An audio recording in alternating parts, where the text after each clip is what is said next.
Three armed men stormed the grocery store at closing time. Customers screamed, staff dove for cover.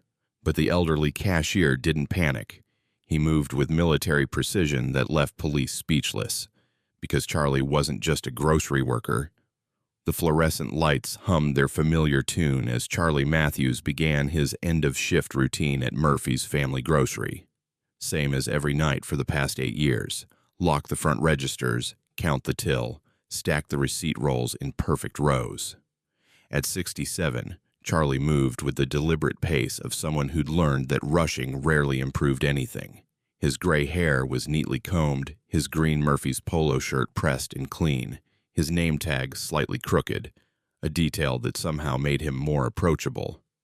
"Night, Mr. Charlie," called out Jenny, the teenage stock girl shouldering her backpack. "See you tomorrow." "Drive safe, sweetheart," Charlie replied, his voice carrying the gentle authority of someone who'd spent decades looking out for younger people. "Text your mom when you get home." The store was nearly empty now. Just Charlie at Register 3, Mrs. Chen finishing her late shopping in aisle 7, and young Derek Martinez, the assistant manager, doing his final walkthrough in the back office. Murphy's wasn't much to look at. A small family grocery on the outskirts of Riverside, California. Narrow aisles, faded linoleum floors. The kind of place where everyone knew everyone, and regulars were treated like family. Charlie had become the unofficial grandfather of the store, remembering customers' names, their usual orders, asking about their kids. Nobody questioned why a man his age worked the evening shift. Nobody wondered about his past. He was just Mr. Charlie, reliable, kind, always there when you needed an extra hand carrying groceries to your car. But if they'd looked closer, they might have noticed things. The way his eyes swept the store's corners and exits every few minutes. How he stood with his back to solid surfaces. The unconscious way he positioned himself to maintain lines of sight to all entrances. They might have wondered why his hands never shook, even at 67. Why he moved with economy of motion that suggested muscle memory deeper than stocking shelves. Why sometimes, when the store was quiet, he'd pause and listen to sounds that weren't there. But they didn't look closer. And Charlie preferred it that way.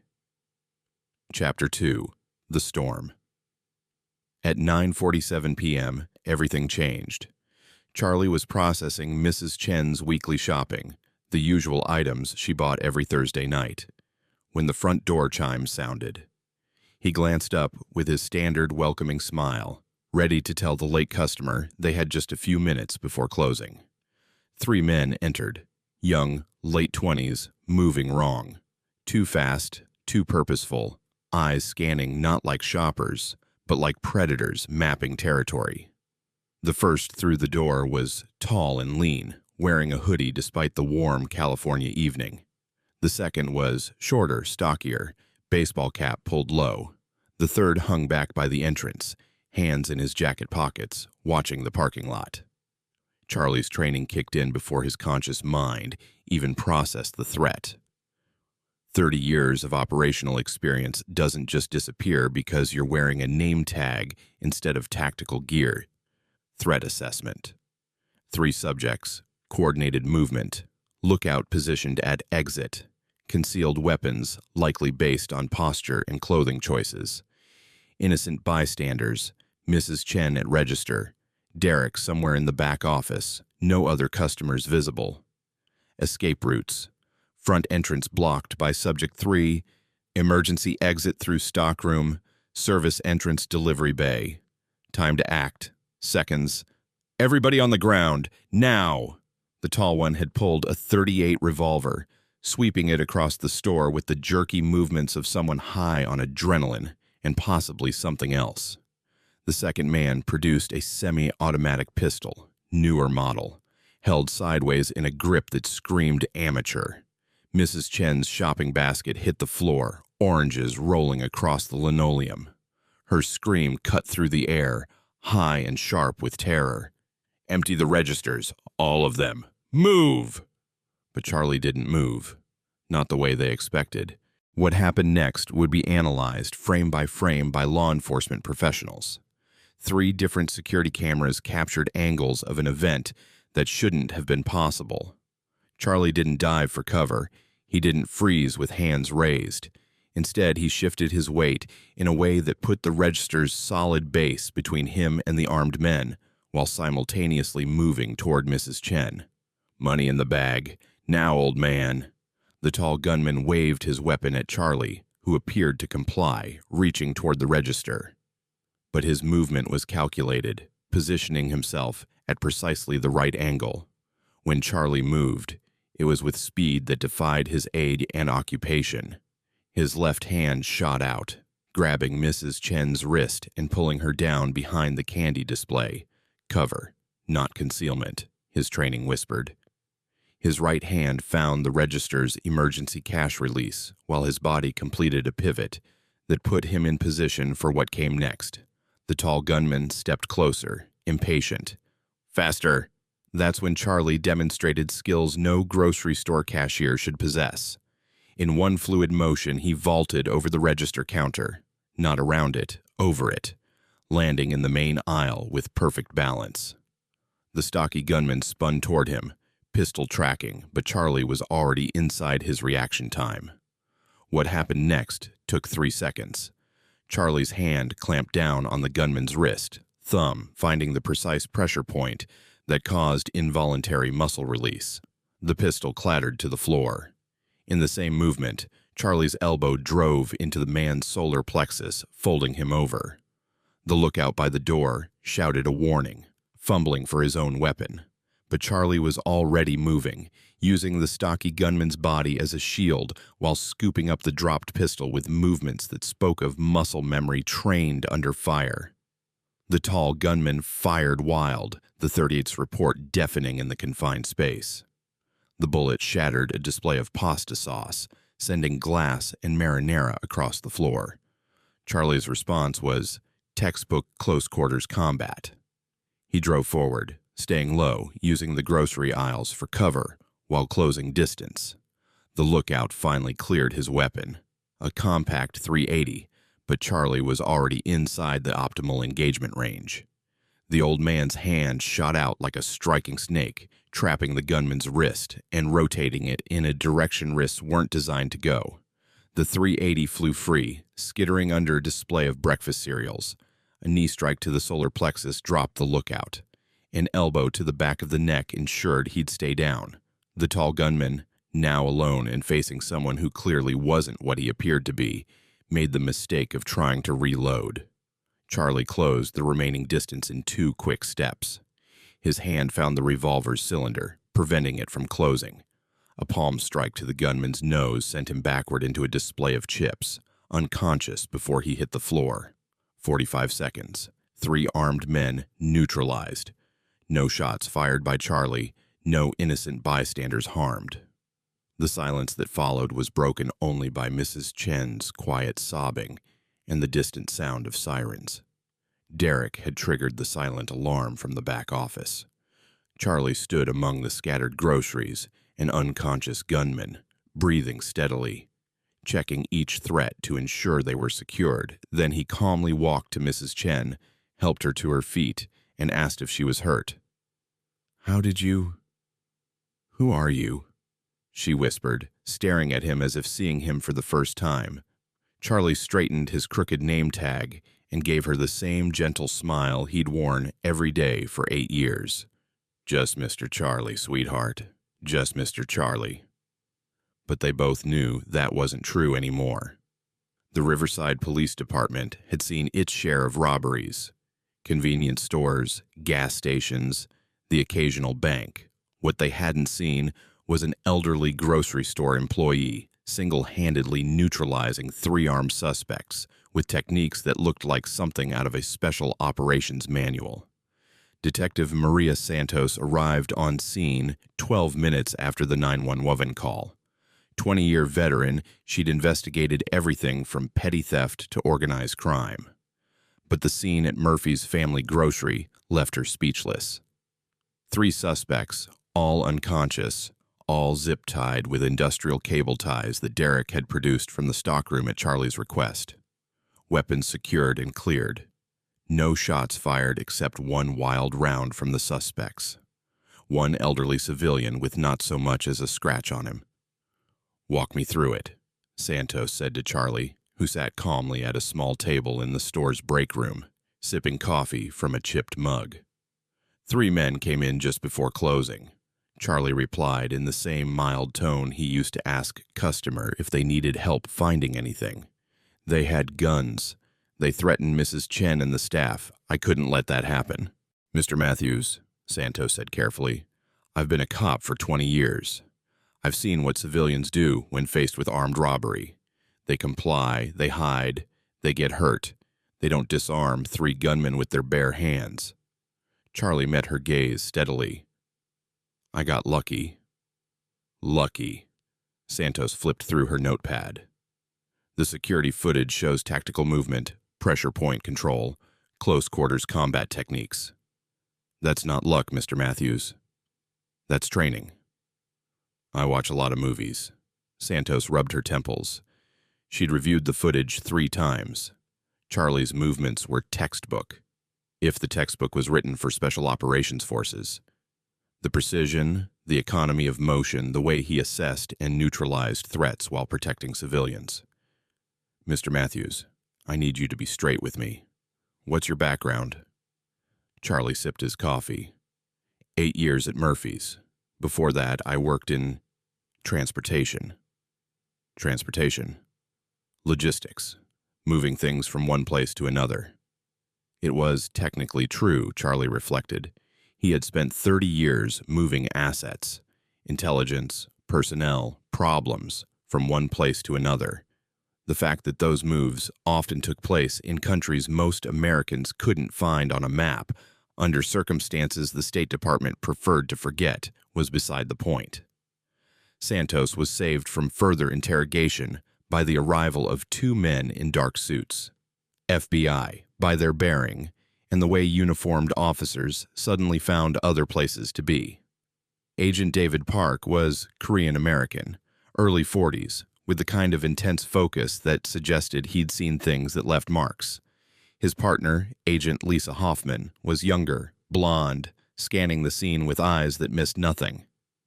"Detective Santos, I'm Agent Park. This is Agent Hoffman. We understand you have an unusual situation here." Santos looked confused. "FBI, it's just a robbery. Granted, unusual circumstances. But, may we see the footage?" Hoffman asked. 20 minutes later, the 3 law enforcement officers stood in the store's tiny security office, watching the recording for the 4th time. Park had grown increasingly quiet with each viewing. "That's not civilian training," he said finally. "That's what I told him," Santos replied. "But he's sticking to his story, transportation and logistics."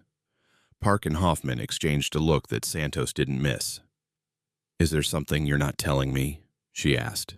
Park paused the footage at the moment Charlie vaulted the counter. "Detective, when we got word about this incident, it triggered certain protocols. Computer systems flagged the location and nature of the event." "What kind of protocols?" "The kind that activate when someone displays combat skills consistent with very specific training," Hoffman said. "Training that's only provided to a very small number of people." Santos felt a chill. "What are you saying?"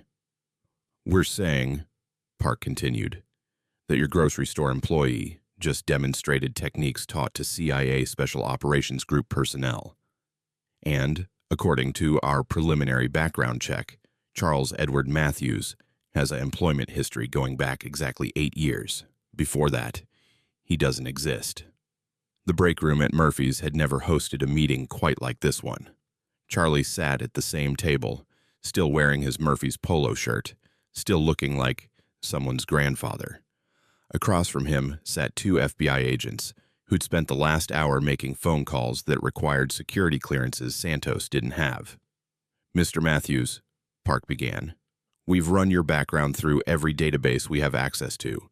Social Security, IRS, DMV, credit reports. Everything starts 8 years ago.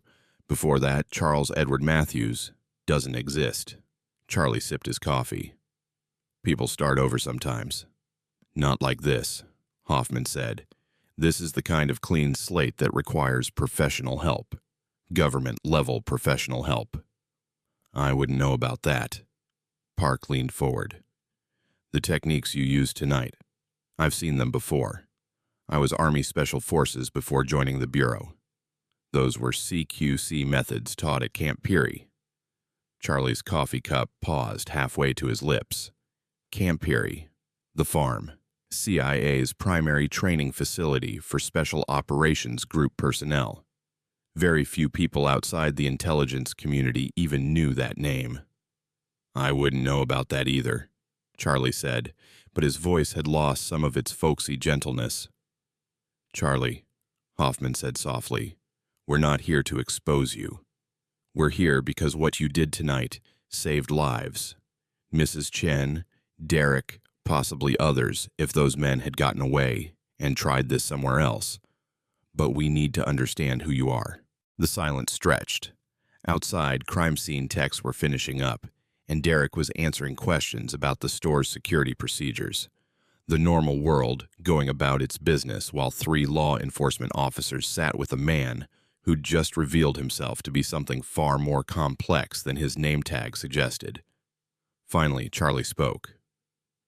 If someone hypothetically had spent 30 years in government service, he said carefully, and if that service hypothetically involved activities that don't appear in congressional budgets, and if that someone had earned the right to disappear into a quiet life, would you respect that choice? Park and Hoffman exchanged another look. Hypothetically, Park said, if that someone had served his country with distinction in places and situations that officially never happened, then yes, we'd respect that choice. And if that service had ended with some complications that made a normal retirement inadvisable, we'd respect that too, Hoffman said. Charlie nodded slowly. Then hypothetically, you're talking to someone who moved cargo in difficult places for 3 decades. Someone who learned that sometimes protecting people means doing things that don't make the evening news. Someone who just wanted to stock shelves and help customers find their groceries without anyone asking questions about old scars or why he knows things he shouldn't know. But tonight changed that, Park observed. Tonight, 3 men threatened an innocent woman and young people I care about, Charlie said, and for a moment, steel showed through his gentle demeanor. Sometimes protecting people matters more than protecting secrets. Chapter 6. The Conversation. Agent Park's phone buzzed. He glanced at it, his expression shifting. Charlie, I need to make a call. Don't go anywhere. He stepped outside, and through the break room window, they could see him pacing as he spoke quietly into his phone. Hoffman remained, studying Charlie with new interest.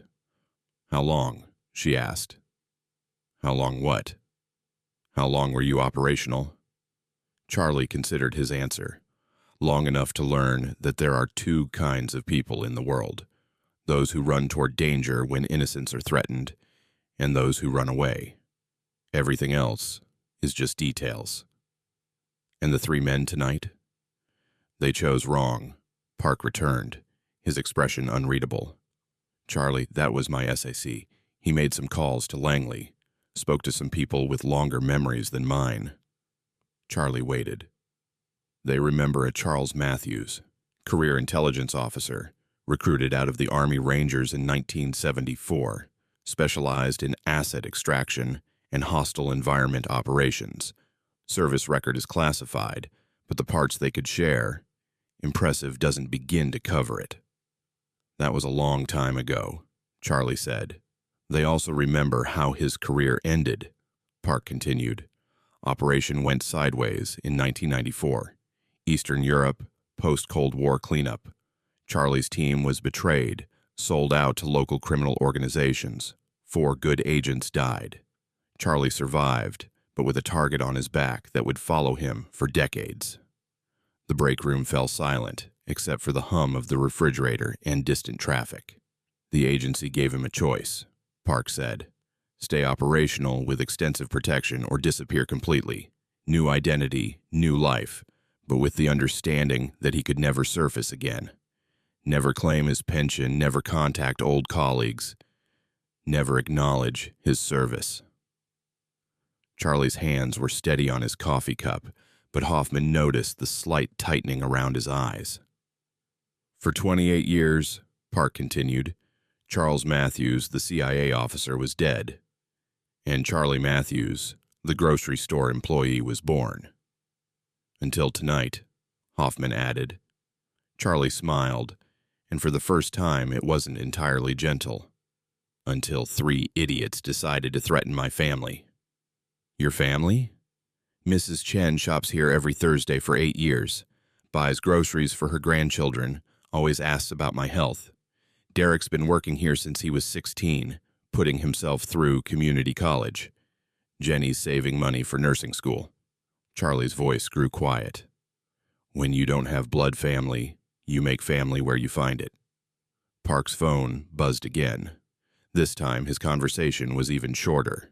Charlie, he said when he returned, I've got good news and complicated news. I'll take them in that order. Good news. The people who wanted you dead in 1994 are all dead themselves now. Time, old age, and various forms of violence have cleared that particular slate. Your security concerns are officially over. Charlie absorbed this information with the same calm he'd shown all evening. And the complicated news. The agency would like to have a conversation with you. Nothing official, nothing that compromises your new life. But there are situations, certain ongoing operations, where they could use the counsel of someone with your experience. Consulting work? Advisory role, help train the next generation, review operational plans, provide perspective that only comes from 30 years in the field. Part-time, well-compensated, completely deniable. Charlie laughed, a sound with genuine humor in it. After 8 years of asking if people want paper or plastic, they want me back. Charlie, Hoffman said, what you did tonight, that wasn't just training. That was instinct, experience, and skill that doesn't fade. The agency knows what they lost when you disappeared. Charlie stood up, straightening his polo shirt and checking his name tag one more time. I'll think about it, he said. But right now, I need to finish closing procedures. Mrs. Chen's oranges made a mess, and Derek's going to need help with the police paperwork. Chapter 7. The Aftermath. Word spread quickly in a small community like Riverside. By morning, Murphy's family grocery was crowded with neighbors, friends, and curious strangers who'd heard about the attempted robbery the night before. The official story was simple. 3 men tried to rob the store. The elderly cashier fought back with unexpected success. Police arrested the suspects. The details that made Agent Park lose sleep were classified above the pay grade of local reporters.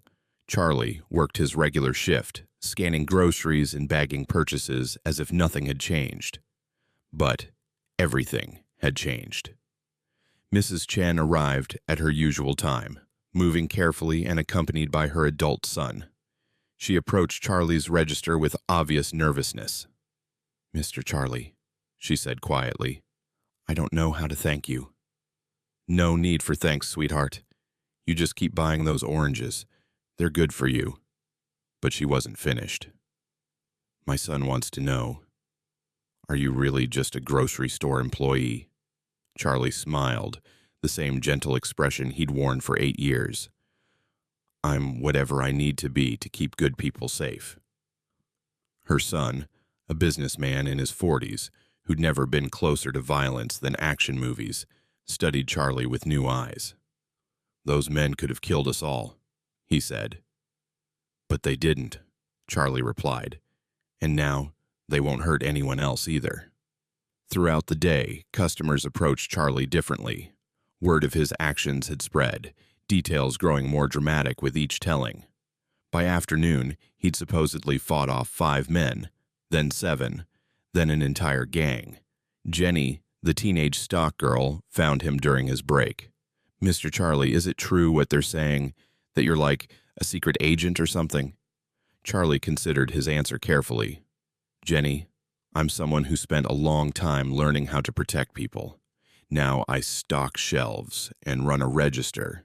Both jobs matter. But the stuff you did last night, 3 bad men threatened people I care about. I couldn't let that happen. She nodded, processing this. Are you going to keep working here? Where else would I go? You still need someone to remind you to text your mom when you get home safe. Derek, the assistant manager, had been fielding calls from reporters all morning. He approached Charlie during the afternoon lull. The owner called, he said. He wants to give you a commendation, maybe a bonus. He also said corporate is interested in hiring you for security consulting. Charlie chuckled. I just want to finish my shift and go home. Charlie. Derek hesitated. I've worked here 3 years. I thought I knew you. You do know me. I'm the guy who taught you how to balance the registers and always reminds customers about our senior discount on Tuesdays. But there's more. There's always more to everyone, Derek. The question is whether it matters. That evening, as Charlie prepared to close the store, Agent Park appeared in aisle 3, examining a display of breakfast cereals with exaggerated interest. Evening, Charlie. Agent Park. Shopping for dinner? Actually, I came to deliver a message. Park picked up a box of cornflakes, reading the nutritional information as if it contained state secrets. My supervisors want to schedule that conversation we discussed. And if I'm not interested, then you stock shelves and scan groceries for as long as you want. Your service record stays classified, your new life stays protected, and the only people who know the truth are the ones with clearances too high to gossip. Charlie began his closing routine, same as every night for 8 years, except everything was different now. And if I am interested, then some very dangerous situations might become slightly less dangerous thanks to the counsel of someone who's been there before. Charlie locked the last register and counted the till. When? Your choice. They're patient. They waited 28 years. They can wait a little longer.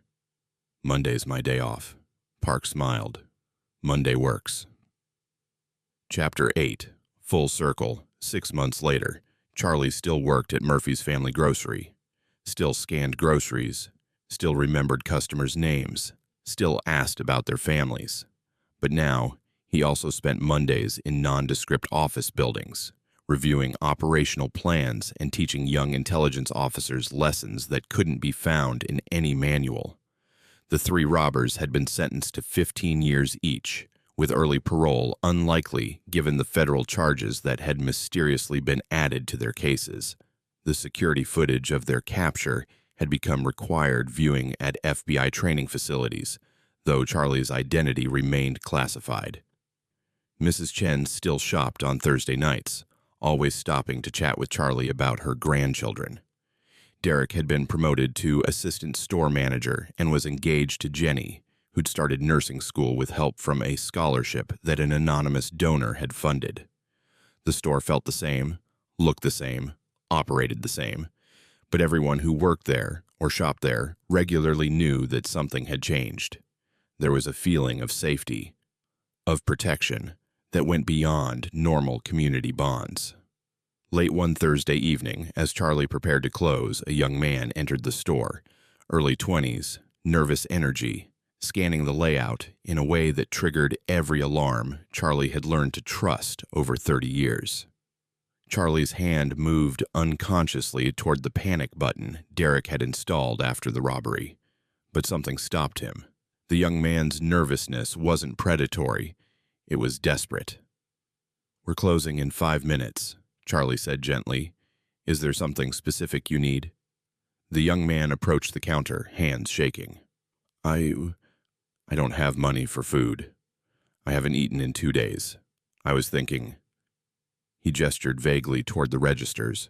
Charlie understood. Another robbery, but this one driven by hunger rather than greed. What's your name, son? Marcus. Marcus Johnson. Marcus, how old are you? 22. Charlie came around the counter, moving slowly, keeping his hands visible. When did you last have a job? 6 months ago. Warehouse closed down. Unemployment ran out. Charlie studied the young man's face. Thin from poor nutrition, clothes clean but worn, shoes with holes that had been covered with duct tape. Marcus, I'm going to make you a deal. I need help with inventory this weekend. Minimum wage, 8 hours each day. You interested? Marcus stared at him. You? What? Job offer. Temporary, but it'll put some money in your pocket and food in your stomach. But I was going to... Marcus gestured again toward the registers. I know what you were thinking, Charlie said. I also know you're not the type to actually go through with it. Otherwise, you would have acted instead of talking. Marcus's shoulders sagged. How did you know? 30 years of reading people, Charlie said. Plus, real criminals don't usually announce themselves. Derek emerged from the back office, keys in hand, ready to lock up. He saw Charlie talking to a stranger and paused, recognizing something in Charlie's posture that suggested careful attention rather than alarm. Derek, Charlie called out, meet Marcus. He's going to help us with weekend inventory. Derek raised an eyebrow, but didn't question Charlie's judgment. After the robbery, everyone at Murphy's had learned to trust Charlie's instincts about people. Inventory pays minimum wage, Derek said to Marcus. Saturday and Sunday, 8 to 4. You show up on time, work hard, and don't steal anything, and we'll talk about more permanent opportunities.